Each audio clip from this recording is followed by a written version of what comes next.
সংসারের একটা নিয়ম আছে, বা বলতে পারেন লোকে তাই বলে, যে শক্তিশালী হয় সে শক্তিহীনকে নত করে দেয়। এমনটাই হয়, তাই না? আবশ্যক নয়। কখনো কখনো এমনও হয় একজন অসমর্থ ব্যক্তি সমর্থ ব্যক্তিকে নত করে দেন। এটা সম্ভব, এও হতে পারে। আর এটা তখন হতে পারে যখন তার মধ্যে ভালোবাসার শক্তি থাকে। ভালোবাসার শক্তি এই সংসারে সবথেকে বড় শক্তি হয়। এই ভালোবাসার শক্তি দ্বারাই নির্ধন সুদামা আমাকে দিয়ে নিজের পা ধুইয়ে নিল, কিছু না বলেই, কিছু না চেয়েই। এই কর্মের আধার ছিল শুধুমাত্র ভালোবাসা। খুব শক্তিশালী হয় এই ভালোবাসা। ভালোবাসার শক্তি দ্বারাই আপনি হিমালয় পর্বতকে নত করতে পারেন, তাহলে কি অসম্ভব হতে পারে? এই ভালোবাসার শক্তির সঞ্চার করুন, আর এই ভালোবাসার সাথেই বলুন, রাধা রাধা। এই সংসারে সব থেকে বড় ব্যক্তি কে? আপনি বলবেন, এ কেমন ধরনের প্রশ্ন? কিন্তু এটা হলো সব থেকে উচিত প্রশ্ন। কেউ এর উত্তর দেবে যে সেই মহাপ্রতাপী রাজা, তিনি হলেন সব থেকে বড় ব্যক্তি, সেই বড় রাজনীতিবিদ, তিনিই সব থেকে বড় ব্যক্তি। আমি আপনাকে জানাই যে সংসারের সব থেকে বড় ব্যক্তি হলেন তিনি, যার সাথে দেখা করলে আপনি নিজেকে ছোট মনে করবেন না। কোনো ব্যক্তি যিনি সব থেকে বেশি শক্তিশালী, আপনি যদি তার সামনে যান, তাহলে উনি আপনার অন্তরের শক্তিকে বাইরে বের করে আনবে। আপনার অন্তরের লুকিয়ে থাকা শক্তিকে জাগ্রত করতে প্রেরণা প্রদান করবে। তিনি হলেন বড় ব্যক্তি, তিনি হলেন মহান ব্যক্তি। তিনি নন যিনি নিজের বল এবং ঐশ্বর্য দ্বারা আপনাকে তার সামনে ছোট প্রমাণ করবেন। এবং সেই জন্য মহাদেব আমার আরাধ্য হলেন আমার খুব প্রিয়। কারণ রাজা হোক বা ফকির, কেউ যদি ওনার সামনে যান তাহলে সে নিজেকে ছোট মনে করেন না। আপনিও যদি জীবনে অনেক বড় হতে চান, তাহলে কাউকে কখনো নিজেকে ছোট মনে করতে দেবেন না। তার অন্তরে বড় হয়ে ওঠার প্রেরণা প্রদান করুন। আসুন আমার সাথে ভালোবেসে বলুন, রাধা রাধা।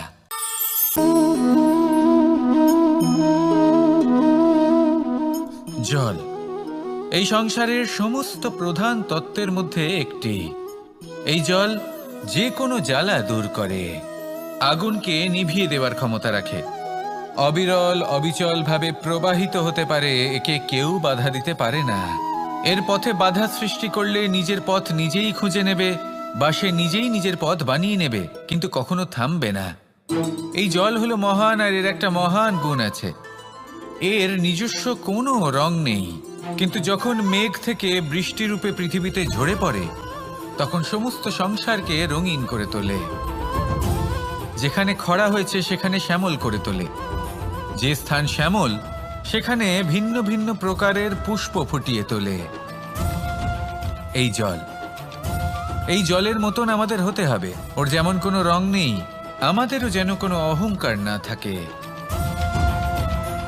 শুধু কর্মের এই ধারাতে বইতে থাকুন, এই সংসারের মঙ্গল করতে থাকুন, শ্রেষ্ঠ কর্ম করতে থাকুন। এই সংসারকে এটা বলার কোনো প্রয়োজন নেই যে আপনি কে। আপনি যদি কর্ম করতে থাকেন, তাহলে এই সংসার নিজে থেকেই আপনার মূল্য জানতে পারবে। আর তখন এই মন প্রসন্ন হয়ে বলবে, রাধা রাধা। মানুষ একটা অত্যন্ত শ্রেষ্ঠ কর্ম করতে পারেন, সেটা হলো ভুলে যেতে পারা। আর সেটা বরদানের চেয়ে কম কিছু নয়। মানুষকে যখন কোনো কারণে নিজের প্রিয়জনদের থেকে দূরে যেতে হয়, তখন মনে দুঃখ জাগ্রত হয়, তিনি সেই দুঃখকে ভুলতে পারেন। কখনো কোনো সম্পর্ক থেকে যদি দুঃখ পেয়ে থাকেন, তখন সেই দুঃখকে ভুলতে পারেন। কিন্তু এই সংসারের প্রত্যেক আবেগ, প্রত্যেক বস্তু ভুলে যাওয়া উচিত নয়। বিশেষ করে আমাদের প্রিয়জন, আমাদের পরিবারের সদস্য, যখন এই সংসার থেকে ওনারা চলে যান, তখন যে সৎকর্ম ওনারা করেছেন, যে প্রেরণা ওনারা আমাদের প্রদান করেছেন, কখনো ভুলে যাওয়া উচিত নয়। যখন আপনি কোনো উঁচু স্থানে পৌঁছে যান, আপনি সাফল্য লাভ করেন, তখন সেই সকল বন্ধুদের ভোলা উচিত নয় যারা আপনার সাথে আরম্ভ থেকে ছিল, যারা সব সময় আপনাকে সাহায্য করেছে। আর সবথেকে গুরুত্বপূর্ণ কথা, আপনার বয়স যতই বৃদ্ধি পাক না কেন, মাতা পিতাকে কখনো ভুলবেন না। আপনি যতই বড় হন না কেন, আপনি তাদের সন্তানই থাকবেন। অভিজ্ঞতার দিক থেকে ওনাদের থেকে ছোটই থাকবেন। তাই সবসময় নিজের মাতা পিতাকে নিজের সাথে রাখুন, কখনো তাদের ভুলবেন না। সেই সকল ব্যক্তিদের ভুলে যাবেন না যারা দুঃখের দিনে আপনার সাথে ছিল, তবেই জীবনে সুখ পাবেন। আসুন আর আমার সাথে ভালোবেসে বলুন, রাধা রাধা। আমরা আমাদের জীবনের লক্ষ্য প্রাপ্ত করার জন্য কি না করে থাকি। আমরা ভাবনা চিন্তা করে থাকি, কত জ্ঞান অর্জন করে থাকি, তারপরে আমরা পরিকল্পনা করি আর প্রচেষ্টা করি। এবার প্রথম চেষ্টাতেই সাফল্য লাভ করব সেটা নাও হতে পারে, বরং ইতিহাস সাক্ষী যে প্রথমবার প্রচেষ্টা করে সাফল্য লাভ করার সম্ভাবনা অত্যন্ত কম। আর যে কোনো সফল ব্যক্তিকে দেখুন, আপনি বুঝবেন সেই ব্যক্তি বারবার প্রচেষ্টা করে, চেষ্টা করা থামায় না, তবেই সেই ব্যক্তি একদিন সাফল্য লাভ করেন। সেই জন্য আপনিও প্রচেষ্টা করা কখনো বন্ধ করবেন না, করতেই থাকুন। যখন আপনি প্রথমবার প্রচেষ্টা করেন তখন আপনি একা থাকেন, কিন্তু যখন আপনি দ্বিতীয়বার প্রচেষ্টা করেন তখন আপনার সাথে কিছু বিগত প্রচেষ্টার অভিজ্ঞতা থাকে। চেষ্টা করতে থাকুন, সাফল্য আপনার কাছে আসতেই চলেছে। আসুন আমার সাথে ভালোবেসে বলুন, রাধা রাধা। আপনারা সবাই একটা গাছের পাতাকে দেখুন, যতক্ষণ পর্যন্ত গাছের সাথে মানে গাছের ডালের সাথে জুড়ে থাকে সে সবুজ থাকে, বাতাসের সাথে সে নড়তে থাকে। যতক্ষণ পর্যন্ত ও সূর্য থেকে পাওয়া রশ্মির শক্তি গাছে পৌঁছে দেয় ততক্ষণ ও ডালের সাথে যুক্ত থাকে। কিন্তু যখন সেই পাতা শুকিয়ে যায় তখন তার কোনো গুরুত্ব থাকে না। সেই পাতা গাছের ডালে এবং বৃক্ষের কাছে বোঝা হয়ে থেকে যায়। এবং এমন এক সময় আসে যখন সেই ডালটি শুকনো সেই পাতাকে পরিত্যাগ করে। এটাই আমরা এই প্রকৃতিতে দেখি এবং এটাই হলো সত্য। আর এটাই আমাদের জীবনে খুব বড় একটা শিক্ষা। যদি আপনিও নিজের জীবনে নিজের আপনজনদের কাছে বোঝা স্বরূপ হয়ে দাঁড়ান, তাহলে তারা আপনাকে যতই ভালোবাসুক না কেন, ওনারা যদি নাও চান তাহলেও এমন এক দিন আসবে যখন আপনার আপনজন আপনাকে পরিত্যাগ করবে। সেই জন্য সবসময় আত্মনির্ভর হয়ে ওঠার চেষ্টা করুন, নিরন্তর পরিশ্রম করতে থাকুন, কারোর ওপর বোঝা হয়ে থাকবেন না, বরং তার সাথে মিলে দায়িত্ব পালন করুন। এমনটা করবেন তাহলে আপনার সম্মানও বজায় থাকবে এবং সম্পর্কের মধ্যে আপনার মূল্যও বজায় থাকবে।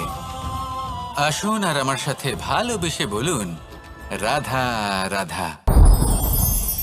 আমাদের মধ্যে এমন অনেক মানুষ আছেন যারা বই পড়তে পছন্দ করেন, অনেক মানুষ আছেন যারা ভিন্ন ভিন্ন রকমের কাহিনী পড়েন। এবার পড়তে পড়তে মাঝে এমন একটা অধ্যায় অবশ্যই আসে যা আমাদের হৃদয় স্পর্শ করে যায়। আমরা হৃদয় যন্ত্রণা অনুভব করি, তাও আমরা সেই কাহিনী শেষ পর্যন্ত পড়ি এবং তখন আমরা বুঝতে পারি যে সেই যন্ত্রণাময় অধ্যায়টি কেন এসেছিল, তার থেকে আমরা কি শিক্ষা পেলাম এবং আমরা অবশেষে লক্ষ্যেও পৌঁছলাম। কিন্তু যদি সেই যন্ত্রণাদায়ক অধ্যায়টিতে আপনি থেমে যান, আপনি যদি এটা ভাবেন যে আমি আর পড়তে পারবো না, তাহলে আপনি জানতেও পারবেন না যে পরবর্তীতে কি হতে চলেছে। এই মন দুঃখে ভরে উঠবে, মনে প্রশ্ন আসতেই থাকে যার উত্তর আমরা পাই না, নিজেদের লক্ষ্য বুঝতেই পারি না। এইভাবেই আমাদের জীবনেও যদি এমন কিছু হয় যা অত্যন্ত দুঃখজনক, যদি এমন কোনো কঠিন অধ্যায় আপনার জীবনে আসে, থামবেন না। তাহলে আপনার জীবনের কাহিনীর একটি যন্ত্রণাদায়ক দুঃখজনক অধ্যায় মাত্র। শেষ পর্যন্ত এই কাহিনীতে টিকে থাকুন, কর্ম করতে থাকুন। আপনি বুঝতে পেরে যাবেন যে এই কঠিন পরিস্থিতি আপনার জীবনে কেন এসেছিল।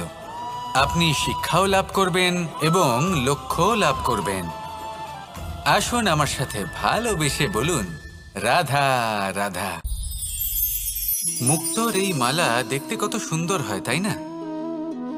যিনি ধারণ করেন তাকেও এটা শীতলতা প্রদান করে, আর যে ব্যক্তি দেখে তার চোখও এই দৃশ্য দেখে শান্তি উপলব্ধি করে। কিন্তু ভাবুন, যদি এমন কিছু হয় যে সুতো দ্বারা এই মুক্তোর মালা তৈরি হয়েছে সেটা কেউ ছিঁড়ে দেয়, তাহলে এই মুক্তোর মালা ছিঁড়ে যাবে আর সমস্ত মুক্তো মাটিতে পড়ে যাবে, ছড়িয়ে পড়বে। তখন কি আমরা এটা ভাববো যে এটা তো মাটিতে পড়ে থাকা বস্তু, এটা আমি তুলবো না? ভাববো না, তাই না? আমরা নিচু হয়ে একটা মুক্তো কুড়িয়ে নিই এবং আবার এদের সুতোর মধ্যে প্রবেশ করাই। কেন? কারণ এই মুক্তো হলো বহুমূল্য। এতে কোনো সন্দেহ নেই যে এই মুক্তো হলো বহুমূল্য। কিন্তু এর থেকেও অনেক বেশি বহুমূল্য হলো আমাদের জীবনে আমাদের সম্পর্ক, আমাদের বন্ধু বান্ধব। এই সম্পর্কেও কখনো কখনো বিবাদ হয়, মনোমালিন্য হয়, এগুলোও ছড়িয়ে যায়। আর সেই সময় এই মুক্তোর মতোই নত হয়ে আমাদের এই সম্পর্কগুলিকে হাতে তুলতে হবে, এদের জুড়তে হবে, এদের আগলে রাখতে হবে, কারণ এদের থেকে বহুমূল্য আর কিছুই নেই। আর যদি এই কাজটা আপনি শিখে নিতে পারেন, তাহলে আপনার জীবনের এই সম্পর্ক, এই বন্ধুত্ব সবসময় আপনাকে বল প্রদান করবে, আনন্দ প্রদান করবে, আর এই মন সুপ্রসন্ন হয়ে বলবে রাধা রাধা। সুখ এবং দুঃখ এই দুই হলো আমাদের জীবনের অবশ্যম্ভাবী এবং গুরুত্বপূর্ণ অঙ্গ। আমাদের সকলের জীবনে কখনো সুখও আসে, আবার কখনো দুঃখও আসে। আমরা সবসময় ভাবি আমরা কিভাবে সুখ লাভ করব, কিভাবে আমরা দুঃখ থেকে দূরে থাকতে পারি। আর এই জীবনে যা কিছুই ঘটুক না কেন, সে সব কিছু আমরা সুখ এবং দুঃখের মাপদণ্ডে মেপে থাকি। এবার এখানে একটা ছোট্ট বিষয় আছে। এটা ভেবে দেখতে হবে যে কে আসলে সুখী ব্যক্তি। সুখী ব্যক্তি হলেন তিনি যিনি নিজের জীবনে নিজের কর্মের বিশ্লেষণ করে থাকেন, সেই বুঝে পদক্ষেপ নেন। উনি কি করতে চলেছেন সেটা উনি জানেন, আর যদি ওনার কোনো দোষ থাকে বা ভুল থাকে তাহলে সেগুলো শুধরে নিয়ে এগিয়ে চলেন। সেই জন্য উনি সুখী হন। অন্যদিকে যে ব্যক্তি দুঃখী, তিনি কি করেন? তিনি নিজের উপর নয়, অন্যের উপর নিজের নজর রাখেন যে তিনি কি করছেন, কিভাবে কর্ম করছেন। ওনারা অন্যের নিন্দা করেন, অন্যের সাফল্য দেখে ঈর্ষা করেন, ক্রুদ্ধ হয়ে যান, ওনাদের বাধা দিতে চেষ্টা করেন। সেই জন্যই তো ওনারা দুঃখী হন। এই সংসারে এমন অনেক ব্যক্তি আছেন যারা এই কারণে দুঃখী নন যে তাদের জীবনে দুঃখ আছে। তারা এই কারণে দুঃখ পান কারণ অন্যের জীবন অনেক বেশি সুখের। দেখুন, শেষ পর্যন্ত আপনাকে নিজের কর্মের প্রতি মনোসংযোগ করতেই হবে, অন্যের প্রতি নয়। কারণ আপনার জীবনে আপনার কর্ম হলো এমন একটা জিনিস যা আপনার নিয়ন্ত্রণে আছে। নিরন্তর চেষ্টা করতে থাকুন, নিজের কর্মকে বুঝতে শিখুন, শুধরে নিন, নিজেকে শ্রেষ্ঠ করে তুলুন। তখন সাফল্য নিজে থেকে আপনার কাছে আসবে, আর এই মন প্রসন্ন হয়ে বলবে রাধা রাধা। এই সংসারে এমন কোন আবেগ আছে যা সবসময় কটু বলে মনে হয়, কিন্তু সবার শেষে এটি সব থেকে বেশি মধুর উপলব্ধি প্রদান করে, সব থেকে বেশি মধুর অনুভূতি প্রদান করে। উত্তর পেলেন? পেলেন না? আপনাকে একটা উদাহরণ দিই। যখন মাতা সীতাকে অপহরণ করা হয়েছিল, তখন শ্রীরাম অপেক্ষা করেছিলেন 4 মাস পর্যন্ত। উনি খুঁজতে চেয়েছিলেন, কিন্তু উনি ওনার খোঁজ বন্ধ রেখেছিলেন।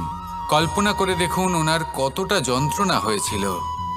উনি শুধু অপেক্ষা করছিলেন, কারণ তখন বর্ষা ছিল। অনেক দিন পর্যন্ত সূর্যের আলো দেখা যায়নি। উনি জানতেন এরকম সময় বানর সেনার পক্ষে বনের মধ্যে পথ খোঁজা খুবই কঠিন কাজ হবে। সাগর পার করা অত্যন্ত কঠিন হয়ে দাঁড়াবে। তারা হয়তো বনের মধ্যে পথ হারিয়ে ফেলবে। উনি অপেক্ষা করলেন, আর এই অপেক্ষার ফল হিসেবে উনি কি লাভ করলেন? সাগরে সেতু নির্মাণ করলেন এবং মাতা সীতাকে সসম্মানে আবার ফিরিয়ে আনলেন। যদি শ্রীরাম অপেক্ষা না করতেন তাহলে হয়তো এই সব কিছু কখনোই সম্ভব হতো না। এটাই হলো শক্তি ধৈর্যের।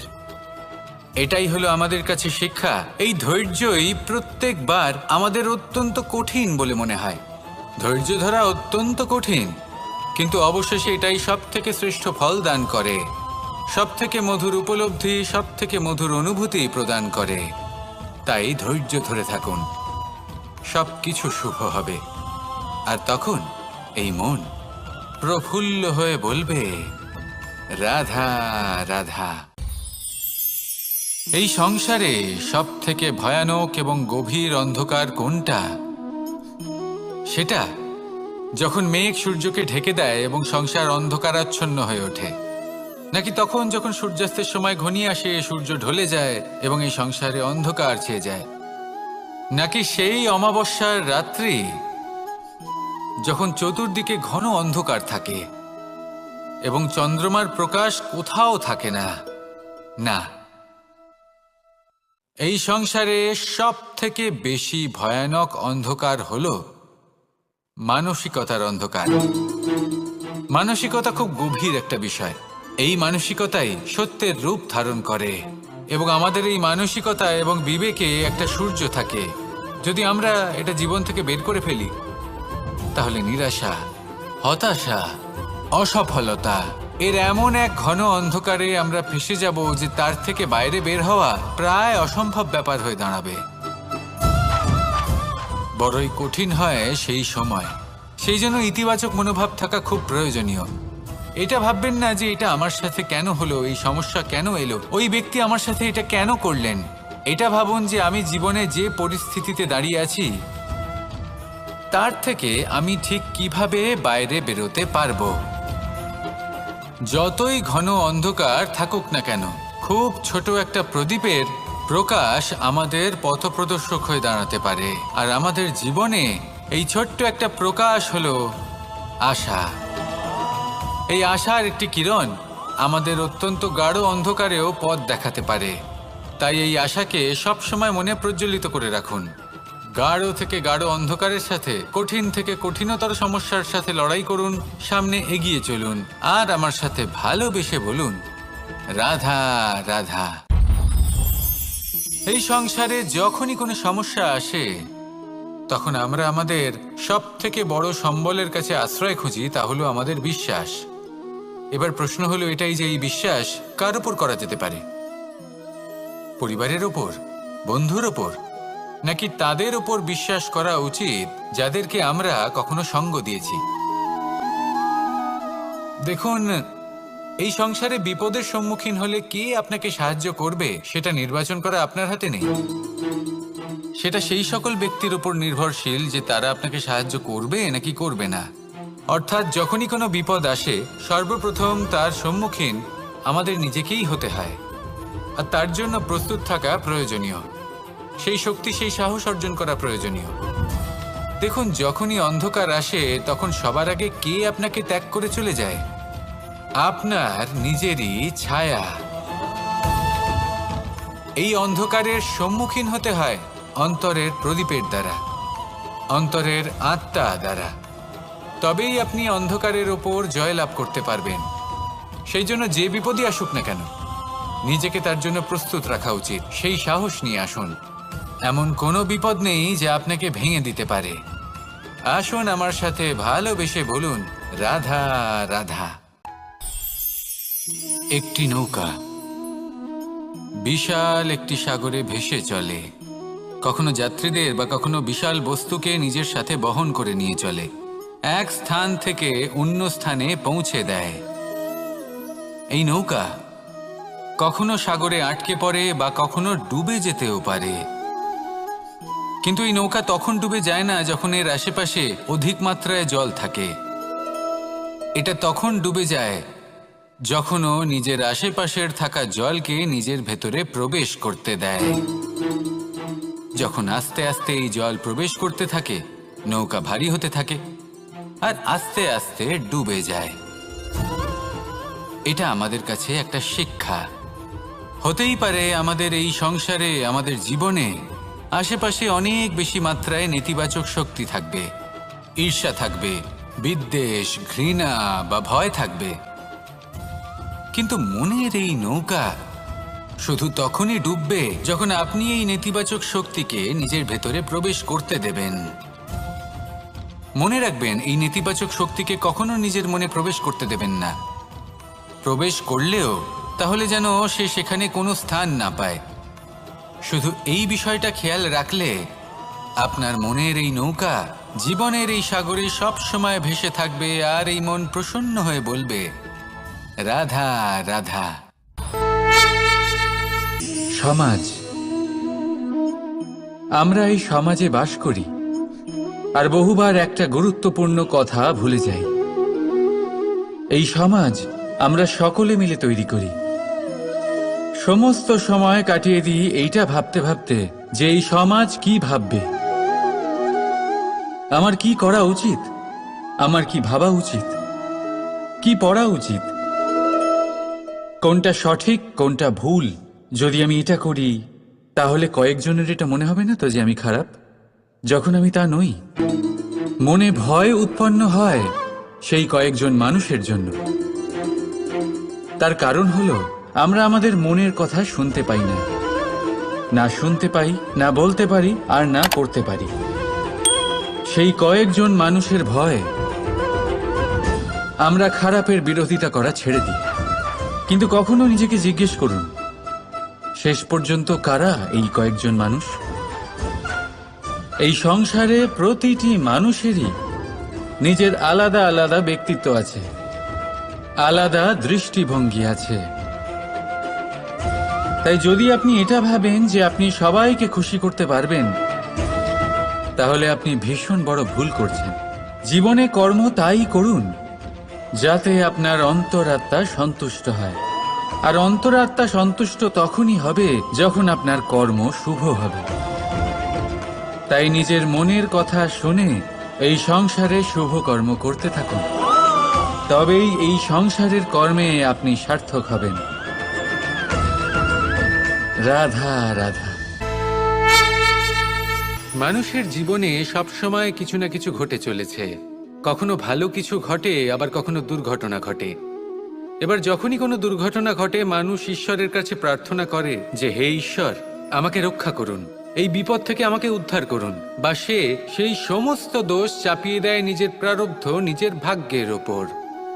কিন্তু যদি আপনি গভীরভাবে ভাবেন, তাহলে প্রত্যেক দুর্ঘটনা, বাধা এবং বিপদ আপনার জীবনে শুধু একটাই উদ্দেশ্য নিয়ে আসে, আপনাকে আরো যোগ্য করে তোলার জন্য। যদি আপনাদের একটা উদাহরণ দিই, বর্ষার ঋতুতে যখন প্রচণ্ড মাত্রায় বৃষ্টি পড়ে, ছাদ থেকে জল পড়তে থাকে, তখন আপনি নিশ্চিত করে নেন, স্থির করে নেন যে এবার আমি এই ছাদকে নতুন করে বানিয়ে তুলব, আরো শক্তিশালী বানিয়ে তুলব, আরো দৃঢ় বানাবো। আপনার জীবনে যখন কোনো অসুখ করে, তারপর আপনি জীবনে আরো সাবধানী হয়ে যান, আরো সতর্ক হয়ে যান, স্থির করে নেন যে এটা যেন দ্বিতীয়বার না হয়, ঠিক কিনা?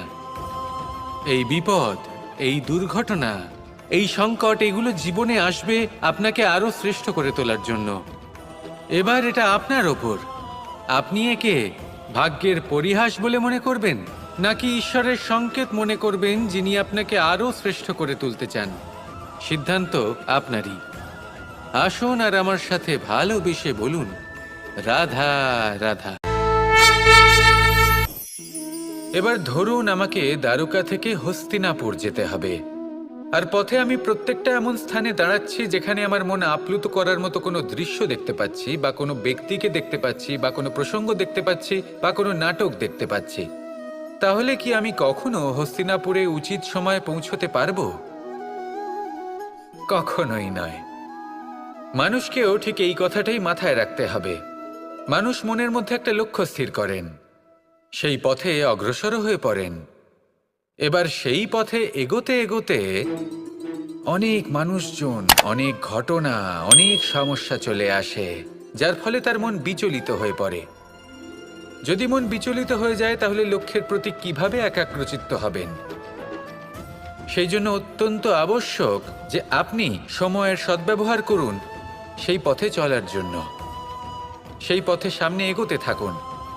চোখ থাকবে শুধু লক্ষ্যের দিকে।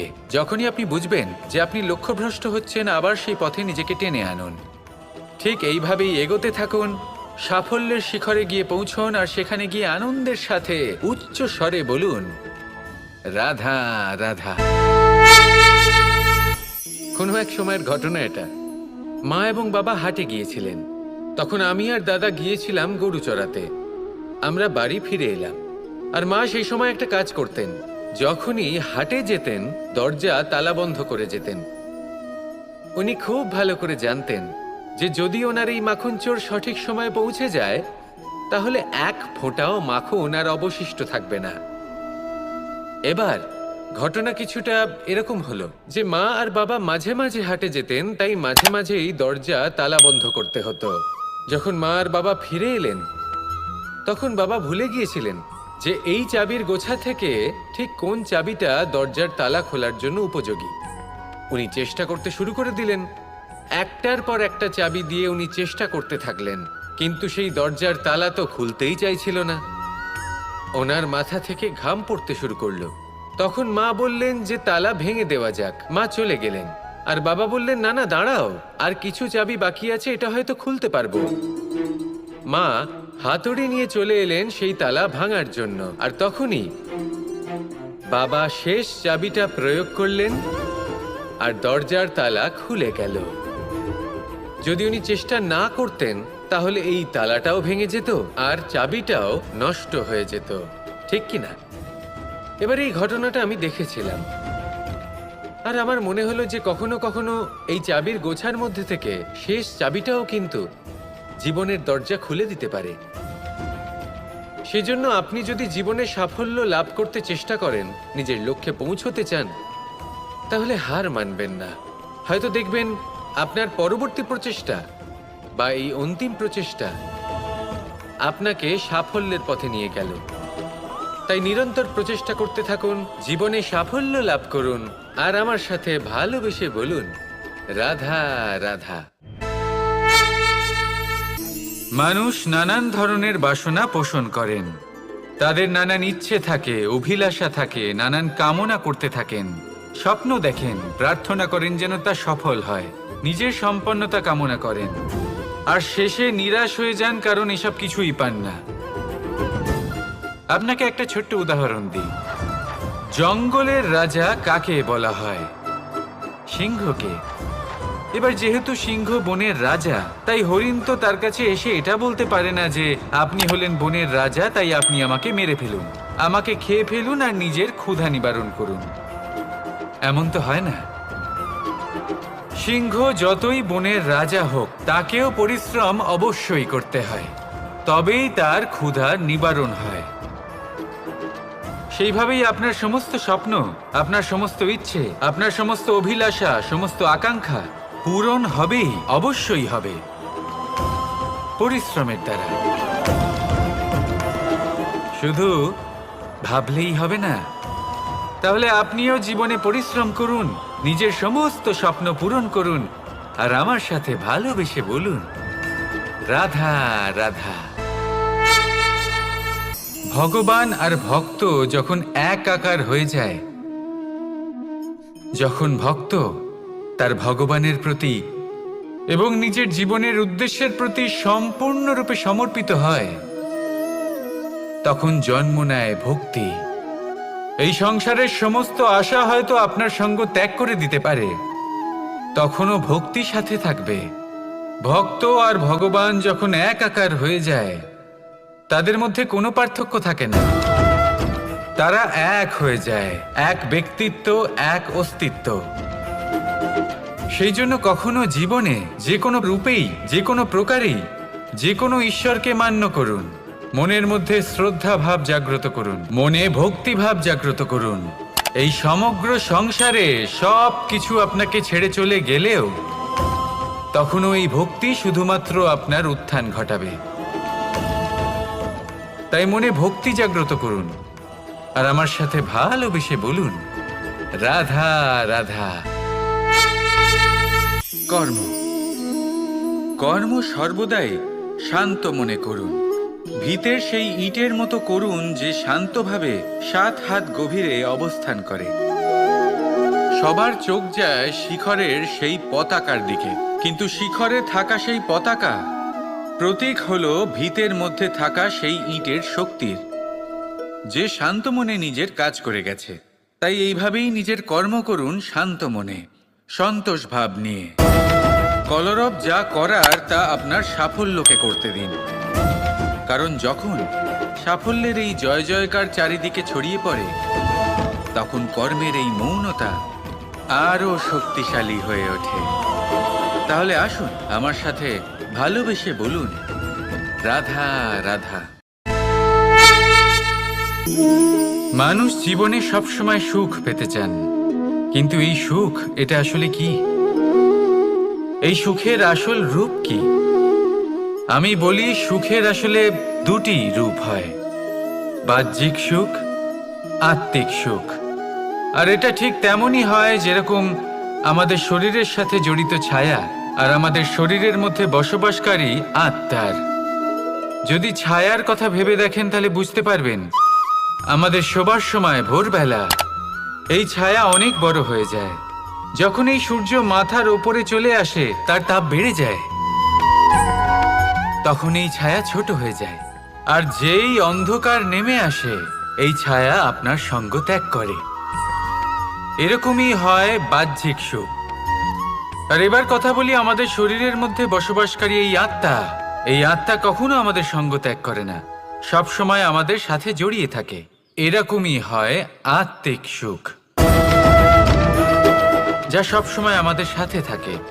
আত্মিক সুখ কারোর সেবা করে, আত্মিক সুখ কাউকে সাহায্য করে, আত্মিক সুখ প্রেম বোধের, যা কখনো আমাদের সঙ্গ ত্যাগ করে না। সেখানে বাহ্যিক সুখ, যতক্ষণ আপনি সম্পন্ন কিছু মানুষ এবং সুবিধার সাথে আছে, এই বাহ্যিক সুখ আপনার সাথে থাকবে। সম্পন্নতা চলে গেলে, মানুষজন চলে গেলে, সুখ সুবিধা চলে গেলে, বাহ্যিক সুখও চলে যায়। তাহলে এই আত্মিক সুখ খুঁজে নিন এবং সেই সুখের সাথেই বলুন, রাধা রাধা। এই সংসারের একটা নিয়ম আছে, বা বলতে পারেন লোকে তাই বলে, যে শক্তিশালী হয় সে শক্তিহীনকে নত করে দেয়। এমনটাই হয়, তাই না? আবশ্যক নয়, কখনো কখনো এমনও হয় একজন অসমর্থ ব্যক্তি সমর্থ ব্যক্তিকে নত করে দেন। এটা সম্ভব, এও হতে পারে। আর এটা তখন হতে পারে যখন তার মধ্যে ভালোবাসার শক্তি থাকে। ভালোবাসার শক্তি এই সংসারে সবথেকে বড় শক্তি হয়। এই ভালোবাসার শক্তি দ্বারাই নির্ধন সুদামা আমাকে দিয়ে নিজের পা ধুইয়ে নিল, কিছু না বলেই, কিছু না চেয়েই। এই কর্মের আধার ছিল শুধুমাত্র ভালোবাসা। খুব শক্তিশালী হয় এই ভালোবাসা। ভালোবাসার শক্তি দ্বারাই আপনি হিমালয় পর্বতকে নত করতে পারেন, তাহলে কি অসম্ভব হতে পারে? এই ভালোবাসার শক্তির সঞ্চার করুন, আর এই ভালোবাসার সাথেই বলুন, রাধা রাধা। এই সংসারে সব থেকে বড় ব্যক্তি কে? আপনি বলবেন, এ কেমন ধরনের প্রশ্ন? কিন্তু এটা হলো সব থেকে উচিত প্রশ্ন। কেউ এর উত্তর দেবে যে সেই মহাপ্রতাপী রাজা, তিনি হলেন সব থেকে বড় ব্যক্তি, সেই বড় রাজনীতিবিদ, তিনিই সব থেকে বড় ব্যক্তি। আমি আপনাকে জানাই যে সংসারের সব থেকে বড় ব্যক্তি হলেন তিনি, যার সাথে দেখা করলে আপনি নিজেকে ছোট মনে করবেন না।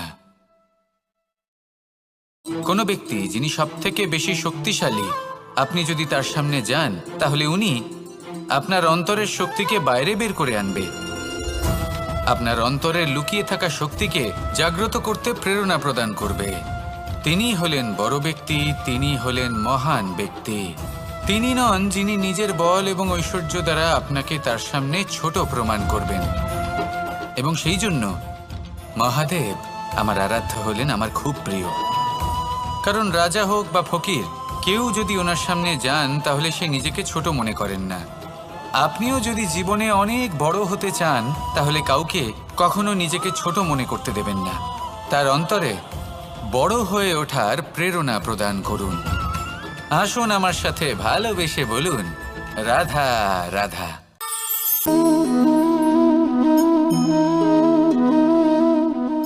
জল এই সংসারের সমস্ত প্রধান তত্ত্বের মধ্যে একটি। এই জল যে কোনো জ্বালা দূর করে, আগুনকে নিভিয়ে দেওয়ার ক্ষমতা রাখে, অবিরল অবিচল ভাবে প্রবাহিত হতে পারে, একে কেউ বাধা দিতে পারে না। এর পথে বাধা সৃষ্টি করলে নিজের পথ নিজেই খুঁজে নেবে বা সে নিজেই নিজের পথ বানিয়ে নেবে, কিন্তু কখনো থামবে না। এই জল হলো মহান, আর এর একটা মহান গুণ আছে, এর নিজস্ব কোনো রং নেই। কিন্তু যখন মেঘ থেকে বৃষ্টিরূপে পৃথিবীতে ঝরে পড়ে, তখন সমস্ত সংসারকে রঙিন করে তোলে। যেখানে খরা হয়েছে সেখানে শ্যামল করে তোলে, যে স্থান শ্যামল সেখানে ভিন্ন ভিন্ন প্রকারের পুষ্প ফুটিয়ে তোলে। এই জলের মতন আমাদের হতে হবে। ওর যেমন কোনো রং নেই, আমাদেরও যেন কোনো অহংকার না থাকে। শুধু কর্মের এই ধারাতে বইতে থাকুন, এই সংসারের মঙ্গল করতে থাকুন, শ্রেষ্ঠ কর্ম করতে থাকুন। এই সংসারকে এটা বলার কোনো প্রয়োজন নেই যে আপনি কে। আপনি যদি কর্ম করতে থাকেন তাহলে এই সংসার নিজে থেকেই আপনার মূল্য জানতে পারবে, আর তখন এই মন প্রসন্ন হয়ে বলবে, রাধা রাধা। মানুষ একটা অত্যন্ত শ্রেষ্ঠ কর্ম করতে পারেন, সেটা হলো ভুলে যেতে পারা, আর সেটা বরদানের চেয়ে কম কিছু নয়। মানুষকে যখন কোনো কারণে নিজের প্রিয়জনদের থেকে দূরে যেতে হয়, তখন মনে দুঃখ জাগ্রত হয়, তিনি সেই দুঃখকে ভুলতে পারেন। কখনো কোনো সম্পর্ক থেকে যদি দুঃখ পেয়ে থাকেন, তখন সেই দুঃখকে ভুলতে পারেন। কিন্তু এই সংসারের প্রত্যেক আবেগ, প্রত্যেক বস্তু ভুলে যাওয়া উচিত নয়। বিশেষ করে আমাদের প্রিয়জন, আমাদের পরিবারের সদস্য, যখন এই সংসার থেকে ওনারা চলে যান, তখন যে সৎকর্ম ওনারা করেছেন, যে প্রেরণা ওনারা আমাদের প্রদান করেছেন, কখনো ভুলে যাওয়া উচিত নয়। যখন আপনি কোনো উঁচু স্থানে পৌঁছে যান, আপনি সাফল্য লাভ করেন, তখন সেই সকল বন্ধুদের ভোলা উচিত নয় যারা আপনার সাথে আরম্ভ থেকে ছিল, যারা সব সময় আপনাকে সাহায্য করেছে। আর সবথেকে গুরুত্বপূর্ণ কথা, আপনার বয়স যতই বৃদ্ধি পাক না কেন, মাতা পিতাকে কখনো ভুলবেন না। আপনি যতই বড় হন না কেন, আপনি তাদের সন্তানই থাকবেন, অভিজ্ঞতার দিক থেকে ওনাদের থেকে ছোটই থাকবেন। তাই সবসময় নিজের মাতা পিতাকে নিজের সাথে রাখুন, কখনো তাদের ভুলবেন না। সেই সকল ব্যক্তিদের ভুলে যাবেন না যারা দুঃখের দিনে আপনার সাথে ছিল, তবেই জীবনে সুখ পাবেন। আসুন আর আমার সাথে ভালোবেসে বলুন, রাধা রাধা। আমরা আমাদের জীবনের লক্ষ্য প্রাপ্ত করার জন্য কি না করে থাকি। আমরা ভাবনা চিন্তা করে থাকি, কত জ্ঞান অর্জন করে থাকি, তারপরে আমরা পরিকল্পনা করি আর প্রচেষ্টা করি। এবার প্রথম চেষ্টাতেই সাফল্য লাভ করব সেটা নাও হতে পারে, বরং ইতিহাস সাক্ষী যে প্রথমবার প্রচেষ্টা করে সাফল্য লাভ করার সম্ভাবনা অত্যন্ত কম। আর যে কোনো সফল ব্যক্তিকে দেখুন, আপনি বুঝবেন সেই ব্যক্তি বারবার প্রচেষ্টা করে, চেষ্টা করা থামায় না, তবেই সেই ব্যক্তি একদিন সাফল্য লাভ করেন। সেই জন্য আপনিও প্রচেষ্টা করা কখনো বন্ধ করবেন না, করতেই থাকুন। যখন আপনি প্রথমবার প্রচেষ্টা করেন তখন আপনি একা থাকেন, কিন্তু যখন আপনি দ্বিতীয়বার প্রচেষ্টা করেন তখন আপনার সাথে কিছু বিগত প্রচেষ্টার অভিজ্ঞতা থাকে। চেষ্টা করতে থাকুন, সাফল্য আপনার কাছে আসতেই চলেছে। আসুন আমার সাথে ভালোবেসে বলুন, রাধা রাধা। আপনারা সবাই একটা গাছের পাতাকে দেখুন, যতক্ষণ পর্যন্ত ও গাছের সাথে, মানে গাছের ডালের সাথে জুড়ে থাকে, সে সবুজ থাকে, বাতাসের সাথে সে নড়তে থাকে। যতক্ষণ পর্যন্ত ও সূর্য থেকে পাওয়া রশ্মির শক্তি গাছে পৌঁছে দেয়, ততক্ষণ ও ডালের সাথে যুক্ত থাকে। কিন্তু যখন সেই পাতা শুকিয়ে যায়, তখন তার কোনো গুরুত্ব থাকে না। সেই পাতা গাছের ডালে এবং বৃক্ষের কাছে বোঝা হয়ে থেকে যায়। এবং এমন এক সময় আসে যখন সেই ডালটি শুকনো সেই পাতাকে পরিত্যাগ করে। এটাই আমরা এই প্রকৃতিতে দেখি এবং এটাই হলো সত্য। আর এটাই আমাদের জীবনে খুব বড় একটা শিক্ষা। যদি আপনিও নিজের জীবনে নিজের আপনজনদের কাছে বোঝা স্বরূপ হয়ে দাঁড়ান, তাহলে তারা আপনাকে যতই ভালোবাসুক না কেন, ওনারা যদি নাও চান, তাহলেও এমন এক দিন আসবে যখন আপনার আপনজন আপনাকে পরিত্যাগ করবে। সেই জন্য সবসময় আত্মনির্ভর হয়ে ওঠার চেষ্টা করুন, নিরন্তর পরিশ্রম করতে থাকুন, কারোর ওপর বোঝা হয়ে থাকবেন না, বরং তার সাথে মিলে দায়িত্ব পালন করুন। এমনটা করবেন, তাহলে আপনার সম্মানও বজায় থাকবে,